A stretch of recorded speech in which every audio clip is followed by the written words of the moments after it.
Vicepresidente de la mesa directiva, bienvenido a la Comisión de Justicia. Le apreciamos su solidaridad. Muchas gracias, nuestro senador. Esperemos que acompañe la tarde. Esperamos que esa solidaridad se exprese durante las próximas sesiones de la Comisión de Justicia.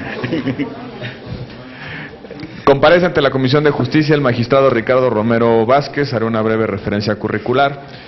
El magistrado Romero Vázquez es licenciado en Derecho por la Escuela Nacional de Estudios Profesionales Acatlán de la Universidad Nacional Autónoma de México.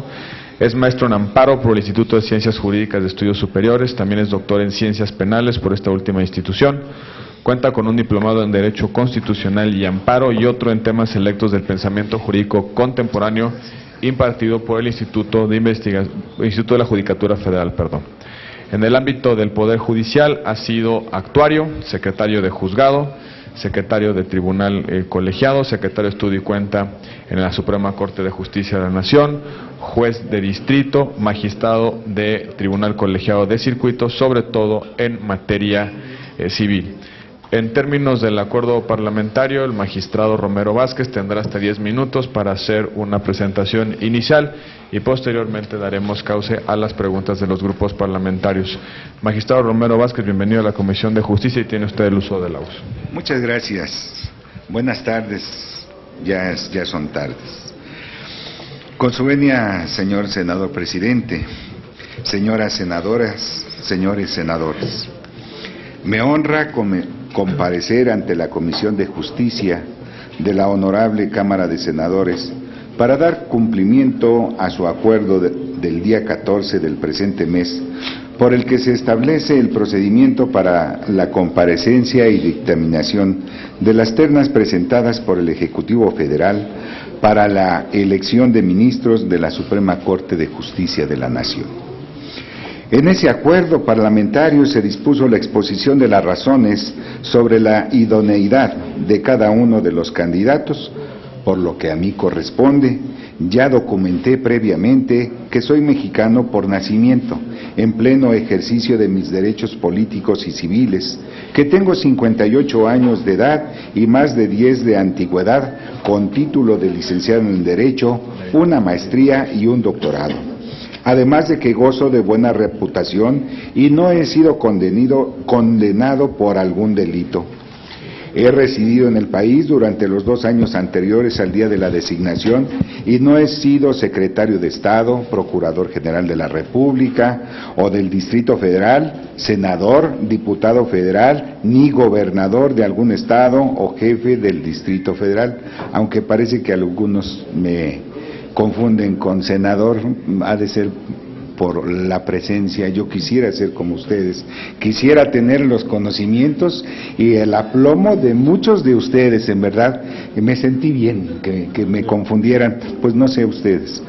También considero ser idóneo para ocupar el cargo de ministro de la Suprema Corte de Justicia de la Nación, porque he servido con eficiencia, capacidad y probidad en la impartición de justicia en todos los peldaños que integran la carrera judicial, pues fui actuario, secretario de acuerdos y secretario proyectista del Juzgado Primero de Distrito en materia civil en el Distrito Federal durante 6 años. Secretario proyectista del Cuarto Tribunal Colegiado en materia civil del Primer Circuito de 1986 a 1993. Durante 1994 y 1995, secretario de Estudio y Cuenta, tanto de la anterior Tercera Sala como de la actual Primera Sala de la Suprema Corte de Justicia. En 1995 fue designado juez de distrito y desde 1997 ocupo el cargo de magistrado de circuito sin tener quejas administrativas fundadas. Además del trabajo jurisdiccional, soy autor de un disco compacto editado por la Suprema Corte de Justicia de la Nación sobre la reforma procesal del Código de Comercio de 1996, comparando la legislación anterior y la reformada, con adición de la jurisprudencia que estaba en ese entonces referida al libro 5 del Código de Comercio, Participé como autor del libro Estudios Contemporáneos de Derecho Civil, publicado por Porrúa en 1999, de la Ley de Amparo comentada por la Asociación Nacional de Magistrados de Circuito y de Jueces de Distrito del Poder Judicial de la Federación, Asociación Civil, publicada por Editorial Temis, y la memoria de la 12ª Jornada de Actualización Jurídica que se llevó a cabo por el Grupo Especial de Jueces de Distrito y Magistrados de Circuito de la Universidad Tepantlato para realizar el análisis artículo por artículo del dictamen de proyecto de ley de amparo aprobado en esta Cámara de Senadores el 13 de octubre del año pasado, publicado por la Universidad Nacional Autónoma de México. También considero prudente mencionar como una mera información, por favor no lo tomen de otra manera, solo es una información, que desde 1980, de modo constante, he realizado actividades académicas en universidades públicas y privadas, he procurado actualizarme y seguir estudiando.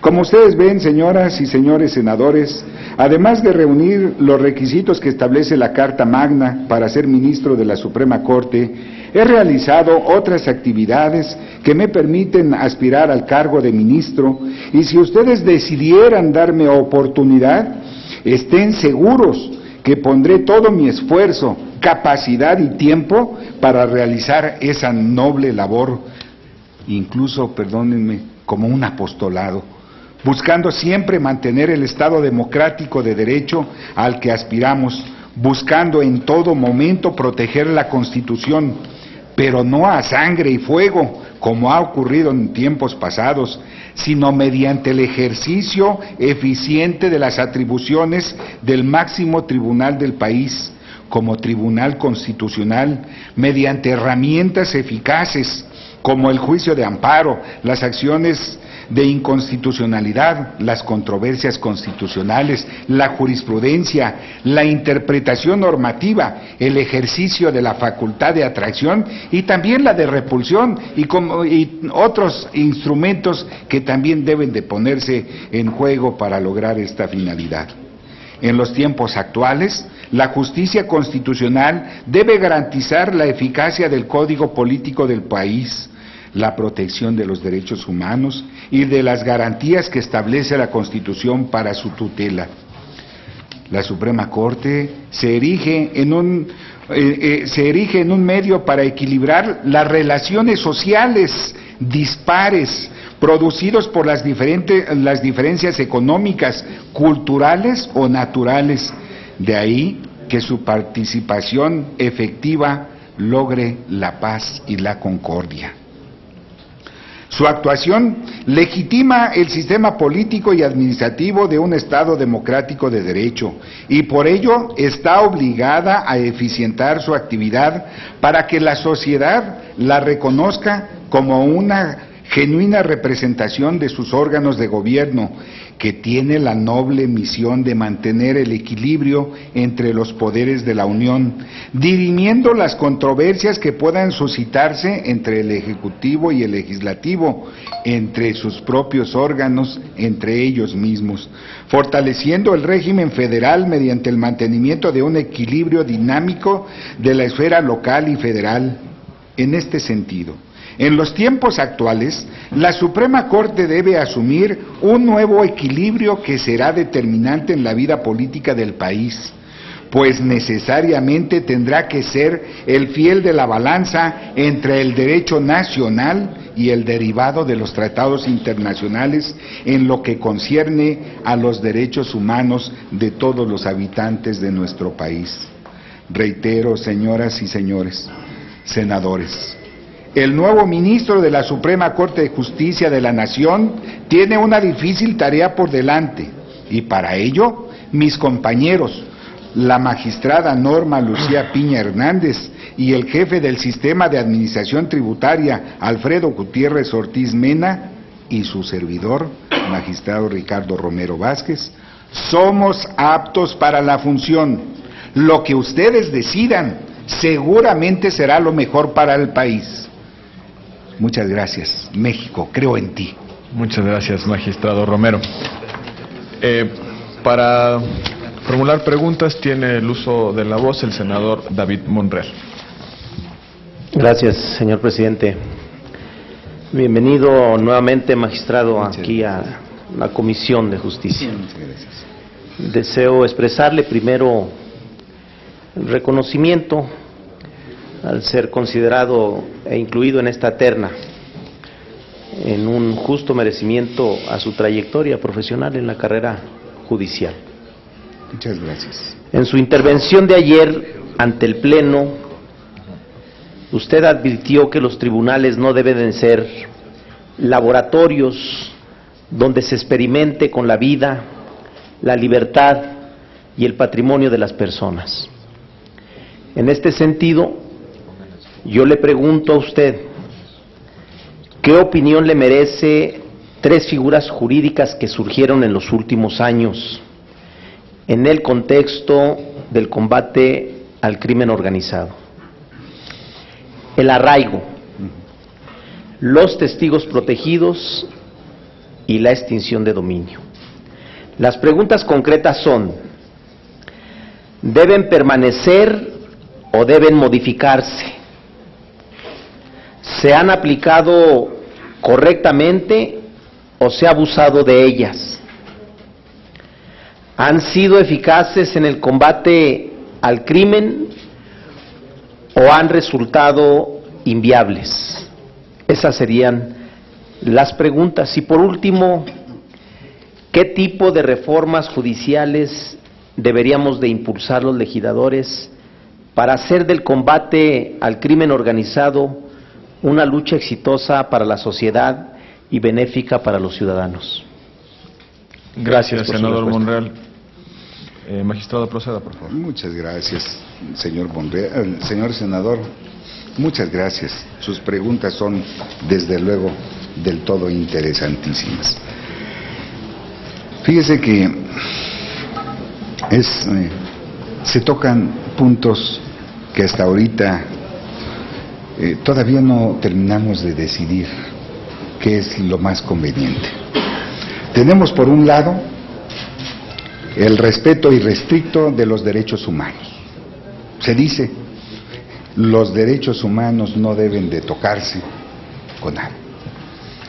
Pero por otro lado tenemos flagelos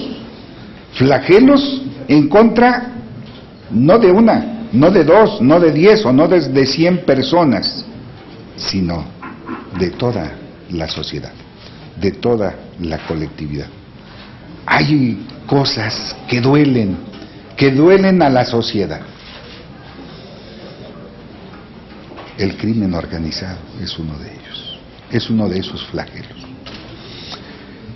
En el contexto, cualquiera podríamos decir, debe de prevalecer el derecho humano y que así sea el peor de las personas, se le deben de respetar esos derechos fundamentales. Con lo cual yo estaría de acuerdo en una circunstancia ordinaria.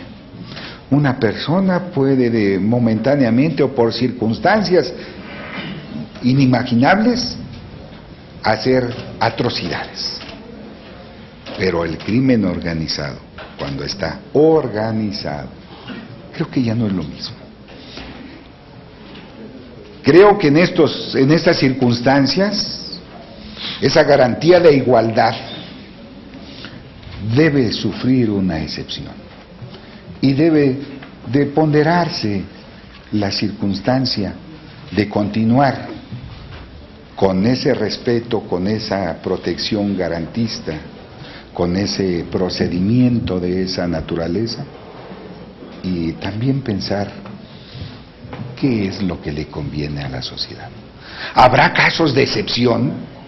¿Este será un caso de excepción?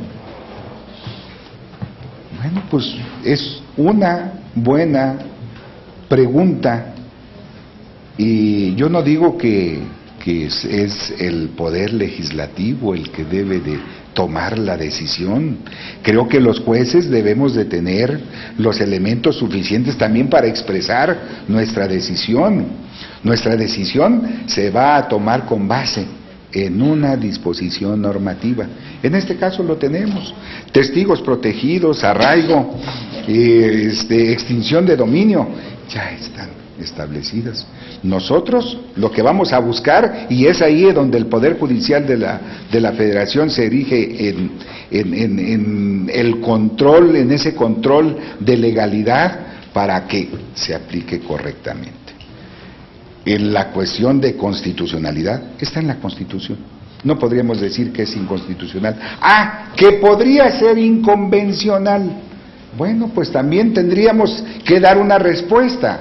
Y si esa fuera, pues tal vez convendría establecer: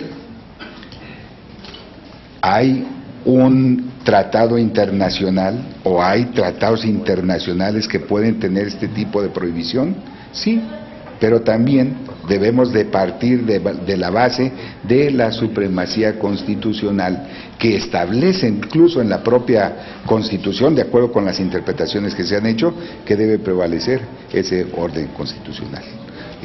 Me parece que con esto, ¿qué reforma judicial se debe de establecer para combatir el crimen organizado? Bueno, una reforma constitucional, una reforma judicial, ¿en qué aspecto? Ya tenemos varias circunstancias. Tenemos jueces especializados, tenemos jueces que se dedican a cuestiones especiales determinadas, como es, por ejemplo, para los arraigos. Ya tenemos una jurisdicción en los tres ámbitos, en las tres preguntas, ya los tenemos. Creo que no necesitamos hacer una reforma judicial, sino lo que debemos de hacer es aplicarnos a ella y establecerla de la mejor manera posible. Muchas gracias por su pregunta. Gracias, magistrado. Senadora Dolores Padierna, por favor. Bienvenido, magistrado. Muchas gracias. En su impresionante carrera le faltó hoy comentar que es también catedrático, que ha dado clases en estudios superiores en la universidad y ha participado en diversos foros, sí, y ha impartido foros sobre juicio de amparo. La pregunta que yo quiero hacerle es que a raíz de la reforma constitucional del 2011 en materia de juicio de amparo se incluyó una figura, interés legítimo, ya sea individual o colectivo, pero también se mantuvo el interés jurídico. Pues, ¿cuál sería para usted una orientación hacia los jueces de poder aprovechar o consolidar esta figura nueva de interés legítimo, individual o colectivo, porque va muy de la mano a los derechos humanos? Esa es una pregunta. Y la otra, quisiera preguntarle, ¿qué piensa usted de que el Poder Judicial, o la Suprema Corte, más bien, que la Suprema Corte de Justicia de la Nación tenga derecho de iniciativa? Muchas gracias. Gracias, senadora. Proceda, magistrado, por favor. Senadora, muy buenas las preguntas que usted me formula. En principio quisiera agradecerle, cierto, pues en 10 minutos, además no venimos para eso, por eso pedí una disculpa, ofrecí una disculpa por referir otras circunstancias que también realiza uno con el ánimo de prepararse mejor, de administrar justicia mejor.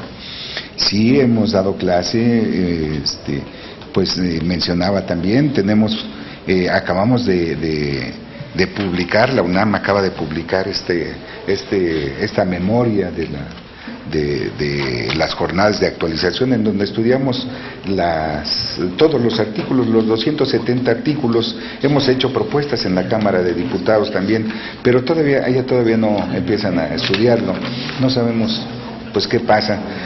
Yo les estoy haciendo llegar el día de hoy este libro, ojalá y ustedes lo puedan ver. Desde luego estamos abiertos a cualquier idea. El interés legítimo y el interés jurídico, ¿qué es? El interés jurídico hasta ahorita no ha tenido ningún problema, siempre lo hemos considerado como el ser titular de un derecho subjetivo que nada más a mí me corresponde. En cambio, ahora cuando hablamos de interés legítimo quiere decir que hay otros derechos un poco difusos que que se dan porque estoy dentro de una situación jurídica concreta que puede estar afectada por un acto de autoridad. Ese acto de autoridad es lo que viene a establecer, y podemos hacerlo tan difícil y tan fácil como nosotros queramos cuando hablamos ya de la aplicación de estos dos conceptos. ¿Por qué? Porque podemos nosotros hablar de ese interés legítimo viéndolo desde el punto de vista, por ejemplo, del derecho al ambiente, un ambiente limpio, sano. Por ejemplo, yo vivo en la ciudad de Toluca. Seguramente cuando ustedes van a Toluca, al pasar por Lerma, advertirán un olor fétido, muy, muy, muy malo. Eso afecta al medio ambiente, a todos nos va a afectar en un momento determinado, pero a una persona que viva en Chiapas o que viva cerca de una zona boscosa, ¿en qué le va a perjudicar? Ella podría venir y promover un juicio de amparo para que cierren la fuente de contaminación. Pues tiene un interés, ¿verdad? ¿Por qué? Porque a todos nos interesa tener un ambiente sano, un ambiente limpio, pero ese es un interés simple. Ese interés simple no le va a dar la facultad para promover el juicio de amparo. En cambio, las personas que puedan vivir cerca, que están ahí, no es que les esté afectando a ellos en su salud, en sus bienes, en sus propiedades, que probablemente sí, no vale lo mismo una propiedad que esté en ese lugar que una propiedad que esté en otro lugar. Entonces, ese sería un interés legítimo. Pero fíjense la diferencia, y por eso digo que puede ser tan fácil o tan difícil como uno quiera. Es algo que no me pertenece, pero sí me afecta. ¿Y me afecta por qué? Por la especial circunstancia en que me encuentro respecto del acto de autoridad. Entonces, eso sería la diferencia y lo que yo opinaría de estas dos, de estos dos tipos de interés. Sí, muchas gracias. Gracias, magistrado. Senador Raúl Gracia, por favor. Buenas tardes. Primero agradecerle su tiempo y sus ponencias, así como sus respuestas. A mí me gustaría saber cuáles serían, dentro del marco constitucional, los referentes que usted utilizaría para impartir justicia desde el máximo tribunal de este país. Igualmente, cuáles son sus posicionamientos respecto a temas sociológicos como el tema de derecho a la vida, como el tema de la familia. Y una pregunta que he hecho ya repetidas ocasiones y que hasta ahorita nadie me la ha contestado puntualmente, que es: México firmó el Pacto de San José cuando aún estaba permitida la pena de muerte en este país constitucionalmente. Posteriormente se reformó el artículo 22 constitucional a efecto de prohibirla, y existe disposición expresa en la Convención Interamericana de Derechos Humanos, en su artículo 4, a efecto de que un Estado miembro que la haya abolido no puede restablecerla. Entonces, como está muy de boga el tema del control convencional, si el constituyente permanente decidiese restablecer la pena de muerte, usted, en caso de que llegara ese asunto a la Corte, ¿cómo lo analizaría? Muchas gracias. Gracias, senador. Muchas gracias. Adelante, magistrado, por favor. En verdad, quiero referirle en primer lugar que mi tiempo es de ustedes. También, como decía ayer el magistrado César Vázquez Mellado, pues nosotros nos debemos a la sociedad. Nosotros no les tenemos que ofrecer nuestro tiempo. Nuestro tiempo es de ustedes. Muchas gracias. Incluso es un honor, lo decía, estar con ustedes. Así es de que no es mi tiempo el que vale, el tiempo que vale es el de ustedes. Y mis opiniones, pues es con humildad, la manera que tengo de pensar después de 32 años de estar en el Poder Judicial de la Federación. El derecho a la familia, el derecho a la vida. El derecho a la vida, bueno, pues es el inicio del ser humano. Si no hay vida, no hay ser humano. Si no hay ser humano, no hay normas y no hay nada.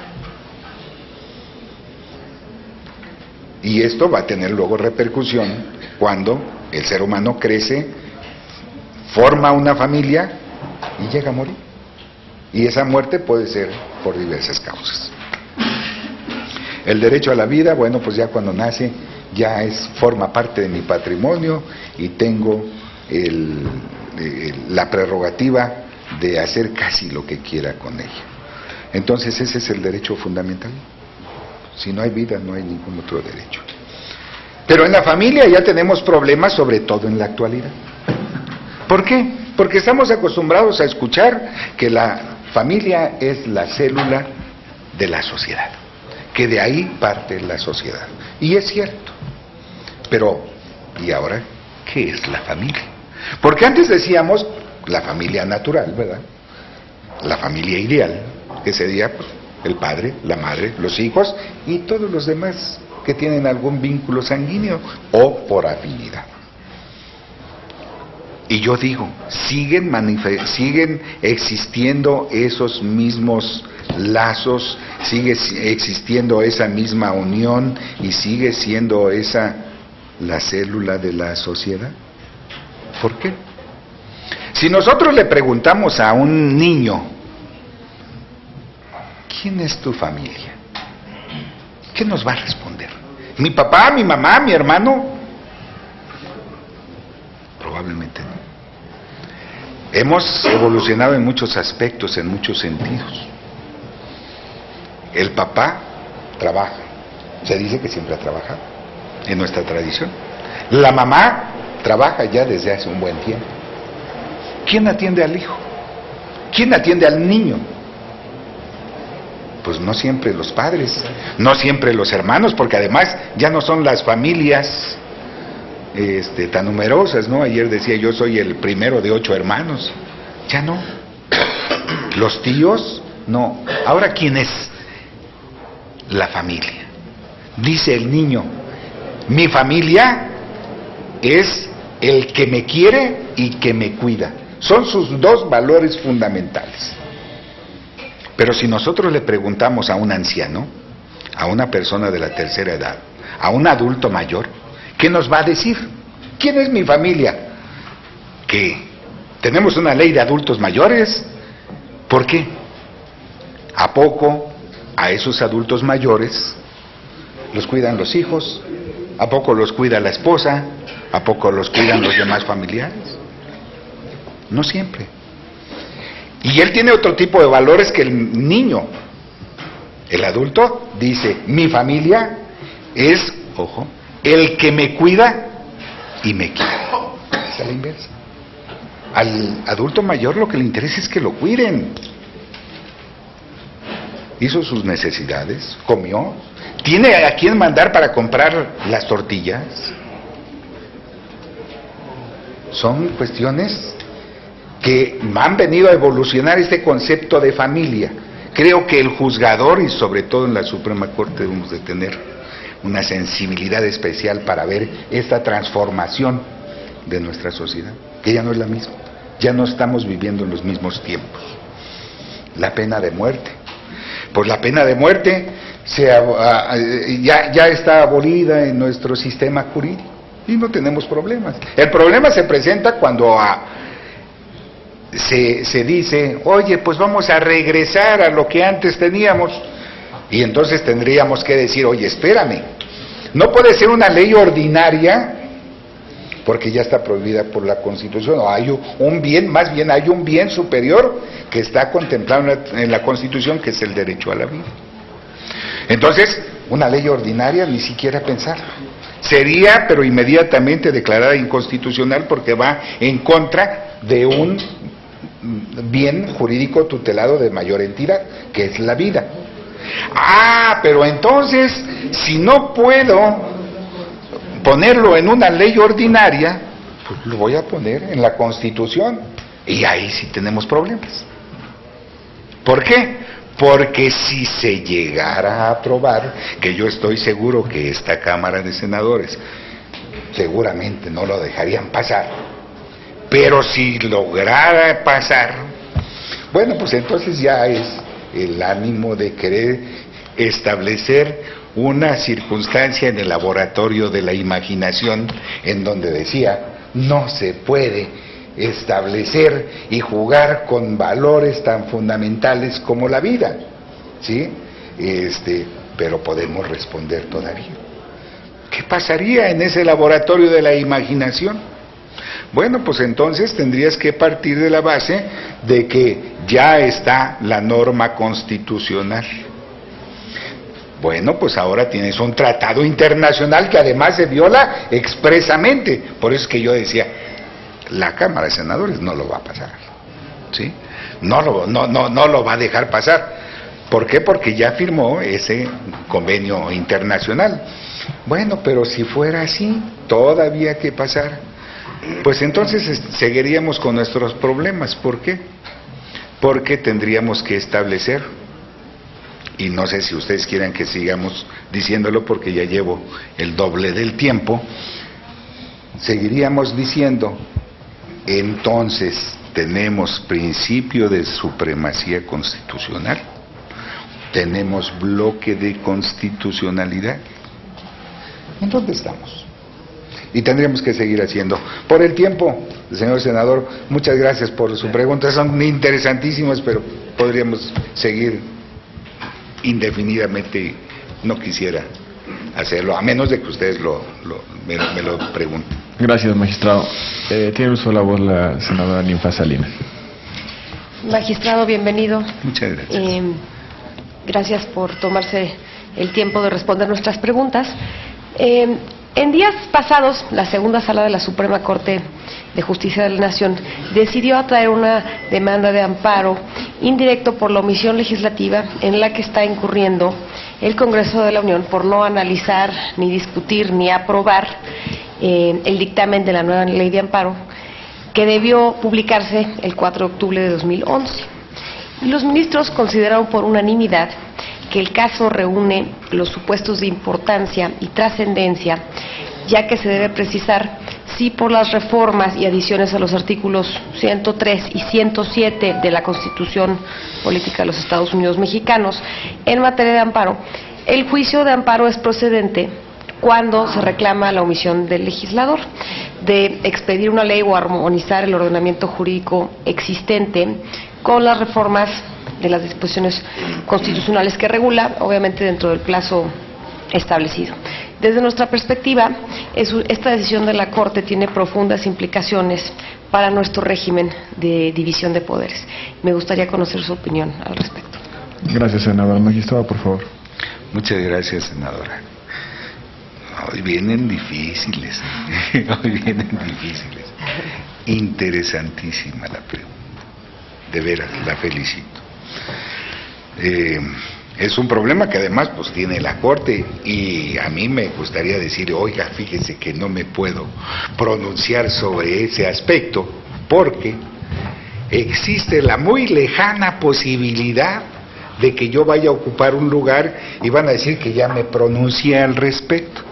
Si les parece, en este ejercicio que hacemos los jueces y magistrados en la universidad, luego tengo una compañerita que dice, como estoy hablando bajo la impunidad del aula de clases en la academia, puedo decir esto, si me lo permiten, podría hacer un análisis académico de la circunstancia, que todavía estaría pues sujeto a un mayor análisis, todavía no sé, yo lo pongo como si estuviera en el aula de clases y tratara de poner los puntos a partir de los cuales podemos llegar a una decisión. Omisión legislativa. Es muy importante, muy interesante. Cuando se dice desde la Constitución, el juicio de amparo procede contra actos u omisiones. Normas generales, actos u omisiones. Y yo me pregunto, ¿por qué omisiones? ¿Por qué el legislador, ojo, pero no el legislador ordinario, sí está en la ley, pero ya nada más va a ser una adecuación a la norma constitucional? ¿Por qué el constituyente permanente dijo omisiones. ¿Qué acaso no procedía el amparo contra las omisiones? Yo siempre he dividido el amparo atendiendo al sujeto pasivo que interviene. Y decimos que hay amparo administrativo cuando es contra actos del Poder Ejecutivo, sus dependencias o organismos autónomos. Que hay amparo contra normas generales cuando lo que se reclama es el producto legislativo, sea formal o materialmente hablando. Y amparo judicial cuando se trata de actos formal o materialmente jurisdiccionales. Y yo pregunto, ¿qué acaso no cada juzgado de distrito en materia administrativa en donde hay especialización y en donde no la hay también, diariamente están recibiendo al menos, permítanme decir, 5 demandas por violación del derecho de petición? Es que no me han respondido. Eso es una omisión. Que no en materia judicial vemos continuamente que nos reclaman, es que no me estudió esto, es que no se pronunció respecto de esta otra, es que no abrió el juicio a prueba, es que no admitió. Omisiones, omisiones, omisiones. Siempre ha habido omisiones en materia administrativa o contratos del Poder Ejecutivo y en materia judicial. Y yo me pregunto entonces, ¿para qué lo incluyó el constituyente permanente? Pues debe de haber alguna razón. Y la razón que yo veo es porque faltaba el legislativo. Pero esto es materia de interpretación, ¿sí? Esto es lo que se está discutiendo. Sí procede, no procede. Y yo digo, bueno, ahí tengo un elemento para poder dar. No había razón para que lo dijeran, porque todo el mundo había entendido siempre que procedía en esas cuestiones.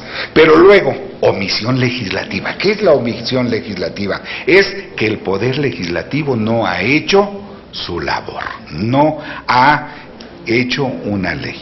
A mí me gustaría presentar una solicitud a cualquiera de los diputados para que fuera como Cámara de Origen, que hicieran una ley para que todos los senadores sean felices.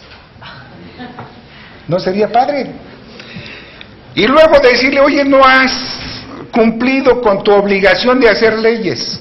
No, no se trata de una facultad general de que debes de hacer leyes porque tú te dedicas a hacer leyes. No, la omisión legislativa se debe de referir a aquellas leyes que expresamente le fija la Constitución. O sea, no es cualquier ley, debe ser necesariamente una que esté expresamente establecida, que sea la falta de cumplimiento de un mandato constitucional. En ese caso sí se podría hacer.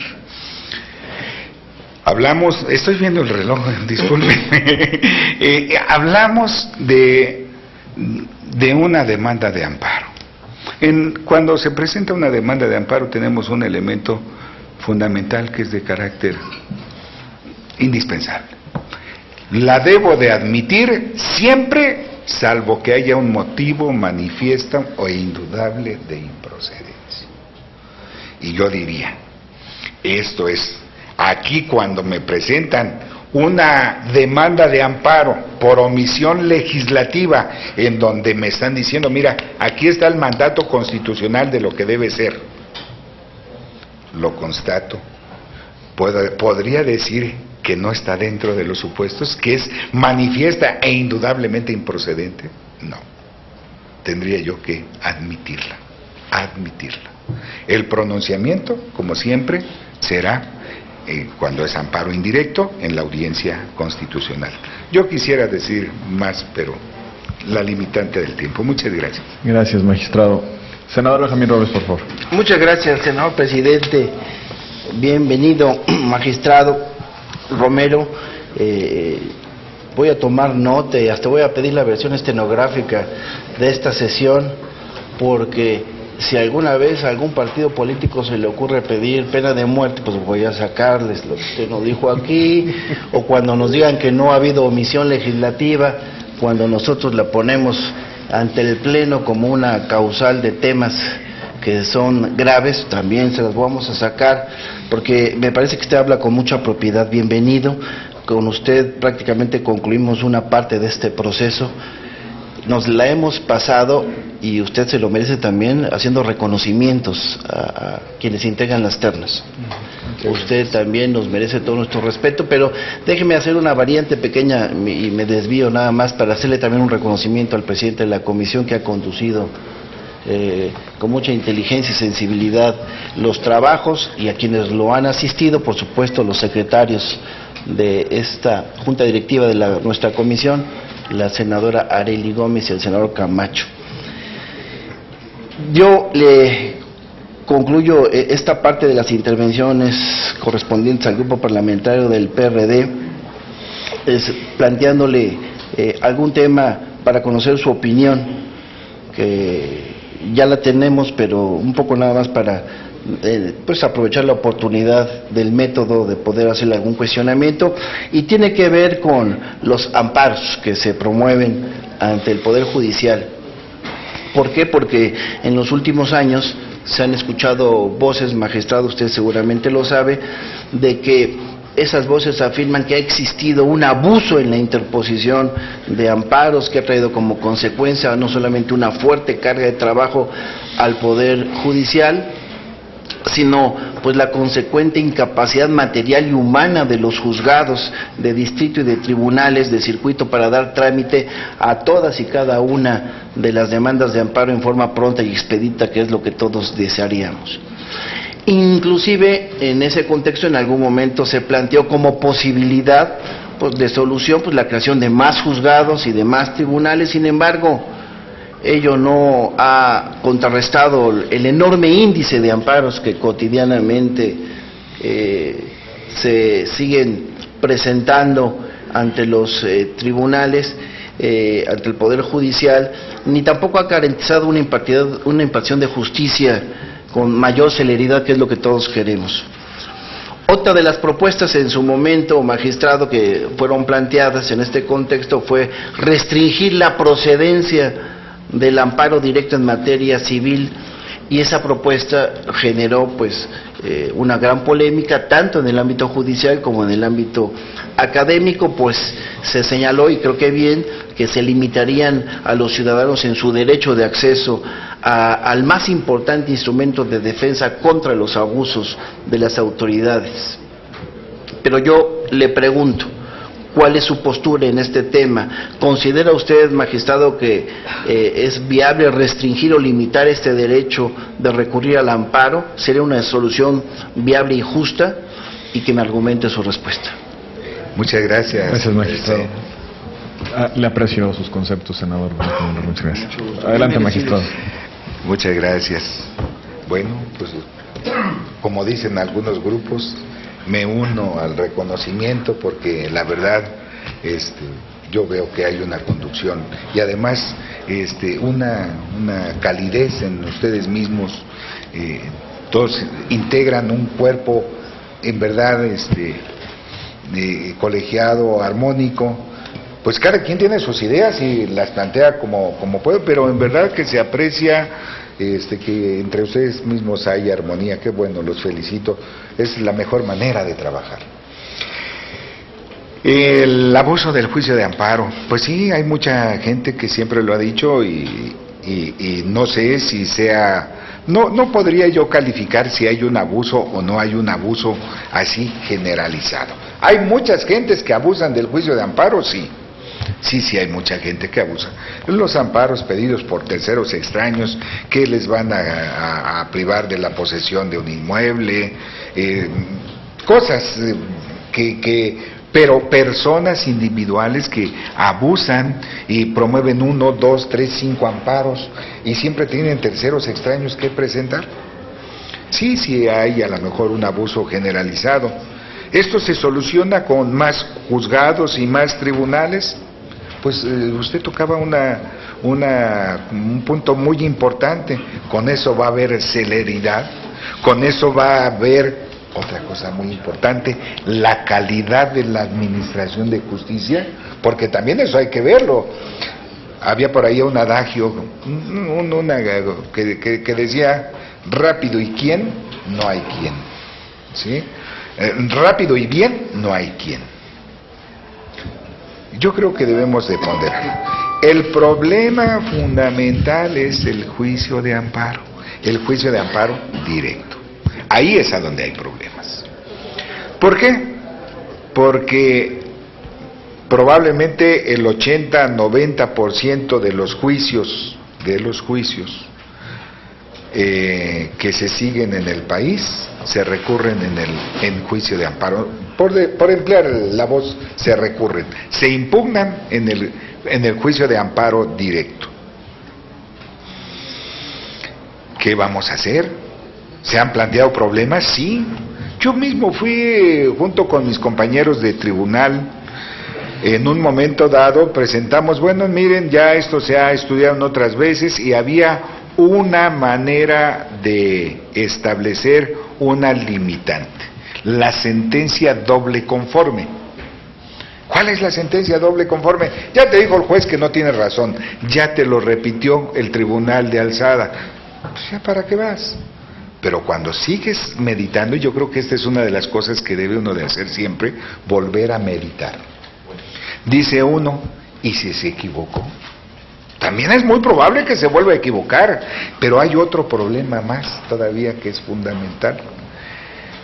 Estado de México, Distrito Federal, nada más déjenme de establecer esos dos, probablemente tienen escuelas judiciales, los tribunales superiores de justicia, en donde los jueces y magistrados están recibiendo constantemente capacitación. Pero hay muchas entidades que no tienen todavía escuelas judiciales y no hay esa capacitación. Y lo que es más grave aún, se dice que todavía hay influencia por parte de quien los designa, que generalmente es el gobernador del estado. Y entonces no está muy garantizada su independencia. Se dejaría, por esas razones, de que se hiciera una reforma y que ya no hubiera juicio de amparo directo. Yo creo que el costo sería demasiado elevado. ¿Qué es lo que tenemos que hacer entonces? Buscar mecanismos que hagan más ágil. Ayer les decía, la nueva ley de amparo establece ya un mecanismo, apenas empieza, que es la firma electrónica. La firma electrónica es el preámbulo del juicio en línea. Cuando se llega a instrumentar adecuadamente, cuando tengamos, bueno, pues ya en el Distrito Federal hay algunos lugares en donde tenemos internet pública, en los jardines, en algunos parques, en algunos comercios. Cuando en esos lugares podamos tener una computadora, que cualquiera pueda acceder a ingresar y notificarse, mandar una demanda, hacer cosas, creo que ese día van a cambiar las cosas. Creo que no es con la procedencia del juicio de amparo, con lo que con la improcedencia del juicio de amparo, con lo que se debe de combatir esta circunstancia. Bueno, esa es la respuesta que le puedo dar. Muchas gracias. Gracias, magistrado. Para formular pregunta y quizá para el momento literario de la comparecencia, tiene el uso de la voz del senador Omar Fayad. Gracias, presidente, senador. En esta ocasión no será literaria, va a ser política. Y voy a empezar por la pregunta política. ¿A qué político mexicano vivo admira y por qué, magistrado?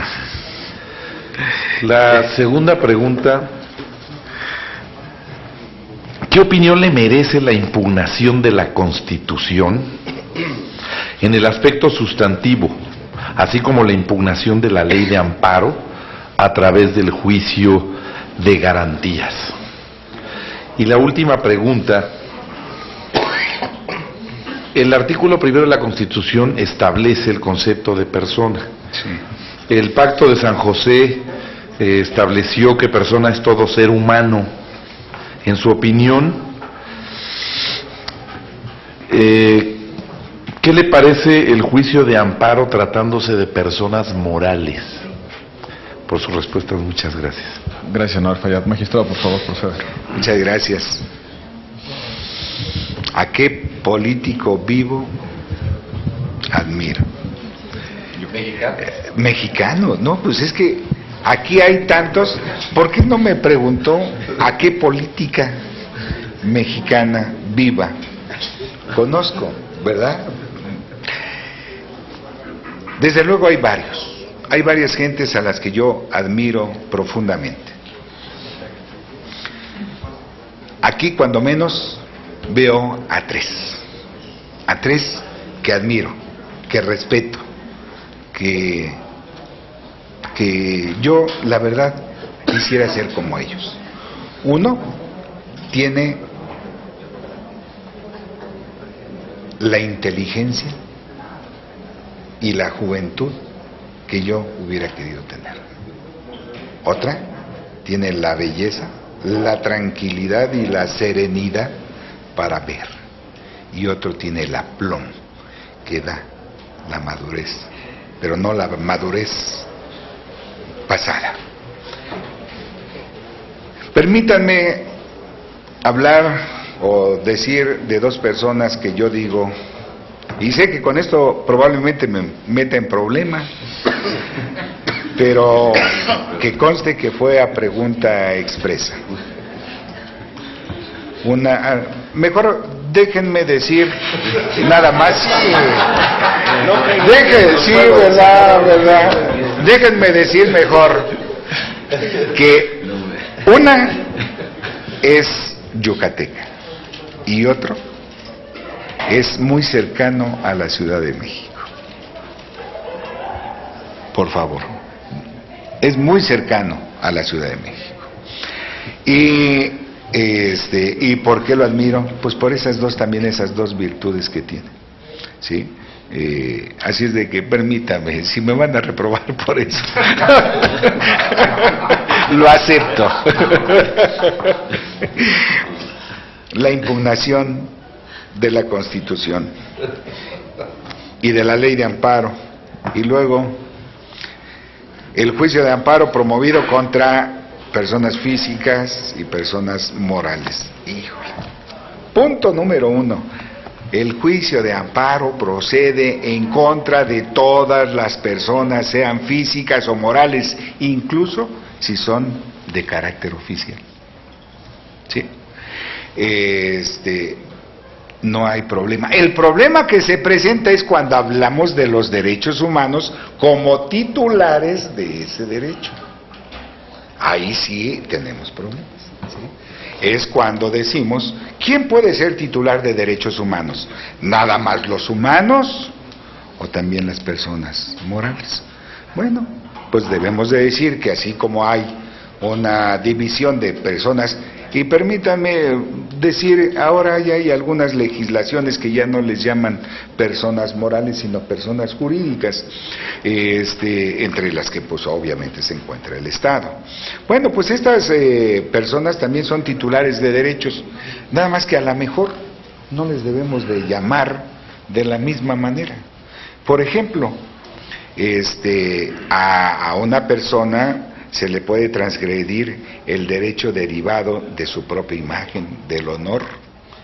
A una persona moral, bueno, pues cuando van los vándalos y le pintan otros muñequitos encima de sus emblemas, pues no están haciendo mucho daño, ¿verdad?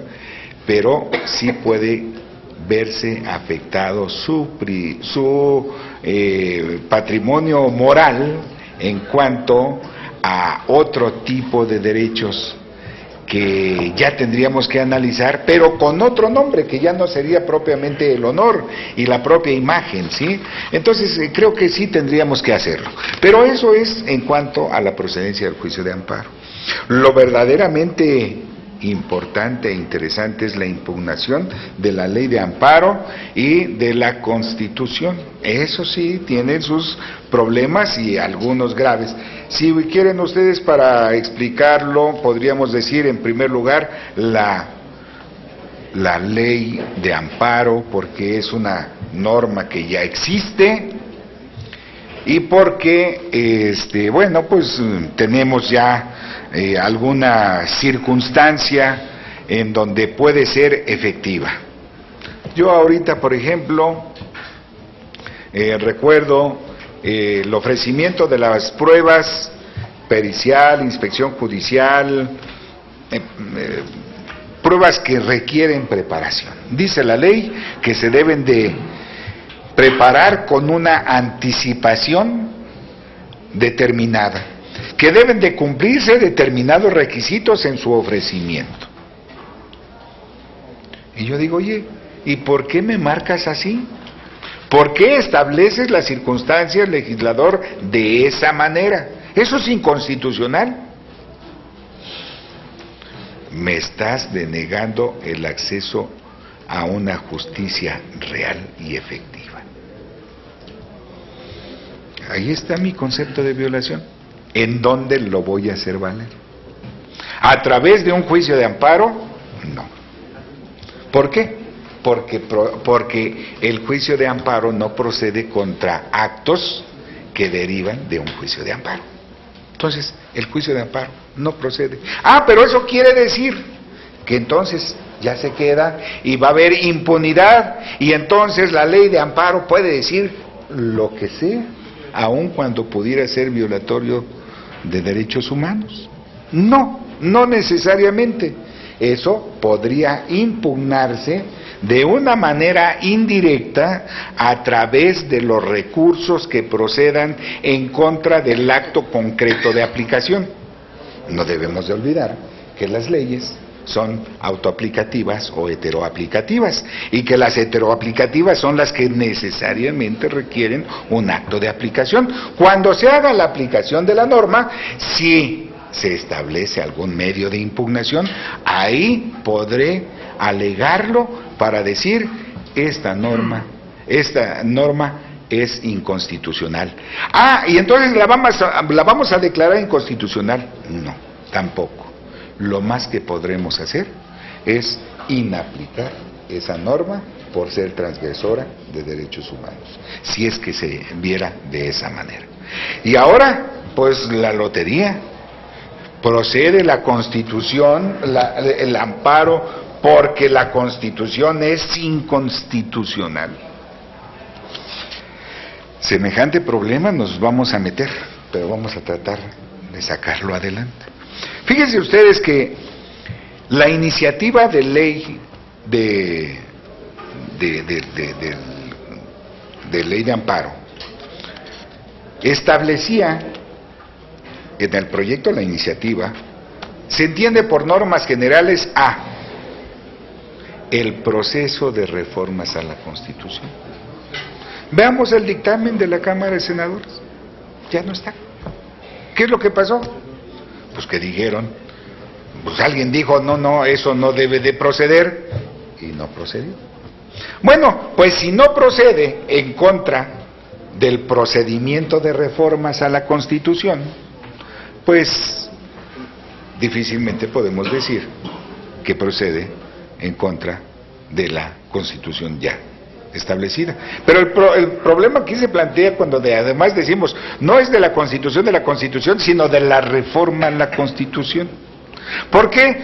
No podemos considerarlo igual cuando hablamos de la Constitución que ya existe que cuando hay una reforma de la Constitución. ¿Por qué? Porque la Constitución debe ser un cuerpo normativo coherente, propio, sistemático, que no admite que haya contradicciones en ellas. Ese es un principio lógico. Nadie puede decir una cosa y después decir otra. Entonces, ahí no tendríamos ese problema. Pero cuando viene la reforma constitucional, pues fíjate que no advertiste esta circunstancia que ya estaba en este precepto. Bueno, el problema sigue siendo el mismo, sigue siendo Constitución. A este respecto, pues yo quisiera decirles que, y ustedes lo saben, perdón por la expresión como la usé, no debí de haberlo hecho, ustedes lo saben perfectamente, hay otros países en donde se puede hacer un reclamo de la Constitución de la Constitución. Y no solo eso, no es a través del juicio de amparo. Incluso hay acción popular por inconstitucionalidad de la Constitución. ¿Por qué? porque se dice la Constitución es el órgano máximo, es el máximo, la máxima ley que hay en el país, y todo mundo está obligado a velar porque se siga manteniendo como tal. Y hay una acción popular de inconstitucionalidad. Yo creo que nosotros, y perdónenme, ya me puse en el rojo aquí, que podemos con estas ideas tomar algunas bases para poder establecer que sí podríamos hacer un análisis. Nada más déjenme decirle que la razón que se ha expresado para decir que no procede la Constitución, o sea, algún medio, ojo, no el juicio de amparo, algún medio de control constitucional, o sea, ni acciones de inconstitucionalidad ni controversias constitucionales, es una sola cosa. No puede ser que si una persona promueve el juicio de amparo en contra de la constitucionalidad de la Constitución y obtiene sentencia favorable, para él no exista la Constitución, y para todos los otros 100 millones de personas sí la haya. Cosa que no ocurriría con la acción de inconstitucionalidad ni con la controversia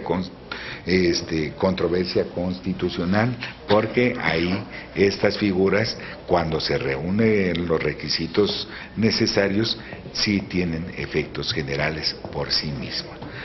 Les ruego que me disculpen por el exceso del tiempo, senador, espero que le haya dado respuesta. Muchas gracias, magistrado. En uso del tiempo que le corresponde a Acción Nacional, voy a formularle 3 preguntas en relación con el juicio de amparo, no sin antes, magistrado, reconocer, como ya lo han hecho mis compañeros, su trayectoria, sus intervenciones en este proceso, la comparecencia el día de ayer, el día de hoy, la atención que ha dado a las preguntas que se le han formulado, pero sobre todo con ese espíritu jovial de bonomía con el cual se ha expresado usted esta tarde, y sobre todo exponiendo los conocimientos que no tengo duda que está clarísimo que los tiene y que en buena medida han dado forma a una larga trayectoria en el Poder Judicial. Gracias. Yo he tenido oportunidad de hojear el libro, el estudio comentado sobre el dictamen, la minuta relativa al juicio de amparo que hoy se encuentra en la Cámara de Diputados y que esperamos pronto podamos concluir su procedimiento legislativo. Y le tengo básicamente 3 preguntas sobre el juicio de amparo, que usted ha estudiado muy bien y que han estado también presentes en las discusiones que hemos tenido con otros integrantes de las ternas. La primera es, ¿qué opina usted sobre la posibilidad de inaplicar por el juez de distrito la ley de amparo? Es una discusión que me parece que no está acabada. La Corte tradicionalmente ha elevado los estándares de constitucionalidad con respecto a la ley de amparo y solo hasta recientemente ha abierto la posibilidad para que a través de un recurso ad hoc pueda contrastarse la ley de amparo con respecto a la Constitución, pero en el entendido de que hoy el control difuso de la Constitución ya es una posibilidad y que en estricto sentido todas las normas que integran el sistema podrían estar sujetas a ese control difuso, pues cabe la idea de plantear si en efecto la ley de amparo puede ser inaplicada por un juez de distrito. Caso concreto, por ejemplo, que inaplique una causal de improcedencia por entenderla violatoria del principio de acceso a la justicia. La segunda pregunta tiene que ver con una cuestión que ya le había planteado en una plática privada, el tema de la suspensión en el juicio de amparo. Yo tengo la convicción de que no tenemos hoy en día una doctrina constitucional coherente, completa, sistemática sobre el uso sobre la procedencia de la suspensión. Me parece que las decisiones que ha tomado la Corte han sido en buena medida producto del caso concreto, pero no hay pues una evolución, una doctrina clara sobre este tema. Recientemente la Corte resolvió, por ejemplo, que la suspensión no aplicaba, por ejemplo, en tratándose de bienes de dominio público, en el caso, por ejemplo, de la interconexión, que fue el tema que resolvió. La ley de amparo trata de encontrar algunas respuestas al tema de la suspensión. Le pongo otro ejemplo. En los últimos, creo que en el último año, 16,000 personas terminaron en el Torito por superar los límites de alcoholemia, de los cuales 5,000 encontraron una suspensión después el amparo se sobresee y, en fin, termina el procedimiento de carácter administrativo, pero hay pues un uso estratégico de la suspensión, sobre todo para alargar litigios, y al final de cuentas eso también impacta en el acceso a la justicia, y en tratándose de algunos bienes de dominio público esto tiene especial relevancia. Y tercera pregunta tiene que ver con omisión legislativa. Creo que cuando hablamos de omisión legislativa todo el mundo pensamos en aquella norma constitucional que establece la obligación del legislador de establecer una norma de rango formal y material de ley, y que incluso le establece un plazo. Creo que es la forma más sencilla de analizar la omisión legislativa. En los próximos 180 días el Congreso tiene que expedir la ley reglamentaria de tal o cual figura en la Constitución. Y creo que ahí pues, la omisión legislativa no plantea problemas conceptuales. Plantea problemas conceptuales frente a otras normas de carácter constitucional en las cuales no hay una remisión expresa a la ley, pero que la propia norma constitucional no tiene resueltos todas las dimensiones de realización de esa norma, y en consecuencia parecería que requiere una ley de desarrollo para explayar esas dimensiones de realización. Pongo como caso concreto los derechos de prestación, el derecho a la vivienda, por ejemplo.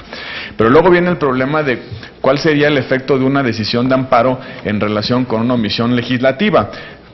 La justicia federal protege y ampara y emplaza al legislador a emitir la ley, o suple las dimensiones de realización de la norma constitucional. Creo que son temas profundamente, discutibles en relación con la omisión legislativa y la posibilidad de que el amparo sea el mecanismo idóneo para enfrentarlos. Hay otros sistemas, caso alemán en concreto, donde la omisión legislativa tiene una figura ad hoc para poderla atender, y donde el Tribunal Constitucional se pronuncia con un emplazamiento a legislar, fijando un plazo concreto para que esa ley se emita, y en caso de que no se atienda el emplazamiento, el juez puede, en el caso concreto, determinar cómo ejercer, por ejemplo, ese derecho. Algunas reflexiones sobre la materia de amparo, no sin antes de nueva cuenta agradecerles sus respuestas y su participación en esta comparecencia. Muchas gracias, senador presidente. Pues no venía preparado. No les digo a mis compañeros, a mis colaboradores, creo que uno se prepara durante todo el tiempo. Yo sinceramente no pensé alguna vez estar aquí en este procedimiento. Pero de lo que sí es cierto, y lo hacemos absolutamente todos los juzgadores, es estarnos preparando día a día para ser mejores administradores de justicia. La circunstancia de que podamos estar en este sitio y en este procedimiento, bueno, pues eso es circunstancial, pero nos hemos preparado toda la vida para esto. La inaplicación de la ley por parte del juez de distrito y sus causas de improcedencia. El juez de distrito es un juez muy especial. El juez de distrito puede ser un órgano jurisdiccional ordinario, solo que de carácter federal. Entonces aquí, pues va a resolver juicios civiles, penales o administrativos del orden federal. Y ahí es un juez más de todo el concierto nacional de juzgadores dedicados a administrar justicia. Si ya hemos establecido que hay un control de convencionalidad y un control de constitucional difuso, en donde el efecto será la inaplicación de la ley, pues entonces diremos que no tenemos ningún problema. Pueden, con base en esa circunstancia, promover, inaplicar la ley de que se trata. ¿Qué pasa? Cuando no actúa como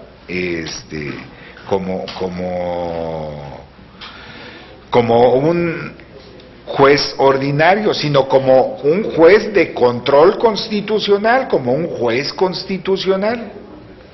Entonces puede simplemente hacer un control y decir esto es inconstitucional o es inconvencional y no la aplico.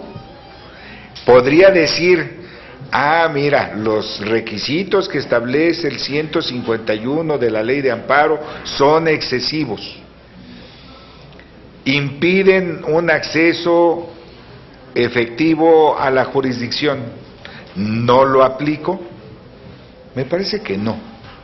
Me parece que eso solo lo podría hacer en cumplimiento de una resolución del superior, que sería a través del medio de impugnación.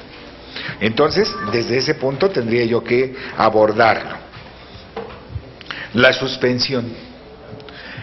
¿Qué pasa con la suspensión? Bueno, pues que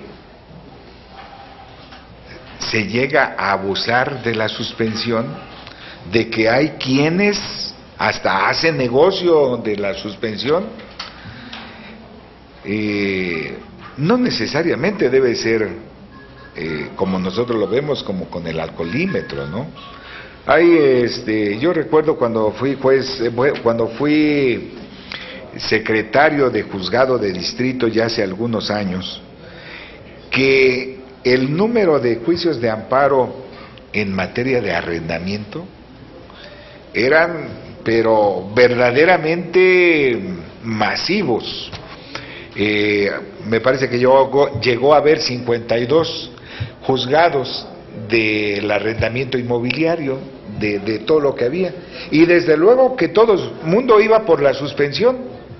Yo recuerdo por ahí a un abogado que ideó cobrarles 100 pesos a los arrendatarios por llevarles sus asuntos, 100 pesos mensuales, una iguala de 100 pesos mensuales. Y yo le decía, oye, ¿cómo es posible? ¿A poco con 100 pesos puedes mantener un despacho? Dice, nada más ponle que sean 1000 mis asociados. En 1980, 100,000 pesos era muchísimo dinero, ¿sí? Entonces era un buen negocio. Y se la pasaba con las suspensiones. Y todavía tenía otros negocios derivados de lo mismo. Sí hay cuestiones en que se abusa la suspensión. ¿Qué es lo que tenemos que hacer? También encontrar medios efectivos para hacerlo. Yo creo que en el proyecto de ley de amparo hay alguna solución. Cuando menos ya tenemos en la parte final, algunos le han llamado el código penal del juicio de amparo, porque están todas las sanciones ya previstas y además ordenadas de cada artículo del principio al fin. Y bueno, pues ya eso va a llamar un poquito la atención, pero no basta con eso. Yo creo que es necesario que además se cumpla la ley, o sea, que se haga. Pero también esto, y esto hubiera sido importante preguntarlo a algún otro de los comparecientes, ¿por qué se tarda tanto y casi no es posible cobrar las multas que se dictan en los juicios de amparo? Ahorita todavía son de 1,000 pesos, ¿no? Las más amplias. Y pues sí, yo creo que muchos jueces hasta hemos dicho, mira, ya no te preocupes, para que yo pueda archivar el expediente, yo doy los 1,000 pesos que le apliqué, pero ya cóbrenlo, porque son incobrables. Entonces necesitamos hacer efectivas esas para que haya un respeto a la normatividad del juicio de amparo. Desde luego que cuando nosotros hablamos de la procedencia, cuando se trata de bienes de dominio público, pues no procede. Bueno, pues como también se ha dicho que no procede contra la ley de amparo y contra la omisión legislativa. Eso es uno de los puntos interesantes para el legislador. Pues sí, la Corte dijo esto, pero ¿por qué? Porque no estaba previsto. Ahora, si yo lo pongo en la Constitución, pues ¿qué es lo que me toca a mí, Suprema Corte? Estoy diciendo como si fuera yo el ministro, pues tengo que acatarlo. Ya no es lo que yo considero, ya el legislador me está mandando que ahora las cosas se vean de una manera diferente, como muchas cosas de la nueva ley de amparo se están haciendo, ¿sí? Yo creo que fue un gran trabajo legislativo el que se hizo en la Cámara de Senadores, un gran trabajo de los iniciadores de la ley, y que debemos de continuarla. Procede respecto de bienes de dominio público, pues ya decíamos, y la respuesta está dada con lo mismo que hemos platicado. No puede haber alguna circunstancia que lo impida cuando hay una violación de derechos humanos, y cuando se trata de este tipo de cuestiones, yo creo que cobra especial circunstancia. Por eso es de que se debe de ver en ese contexto para que nosotros lo podamos ver. Y finalmente, la omisión legislativa de las normas que se denominan programáticas también, ¿no? Pues sí, sería bastante interesante. Yo tengo derecho a una vivienda digna, y yo quiero que me hagan, pues mi casita, si quieren ustedes, con láminas de cartón, si son ustedes bondadosos, que le pongan de asbesto, aunque no le pongan piso de cemento, que sea de tierra cemento, ¿verdad? Pero que pueda tener donde guarecer. Es muy importante, es muy bien.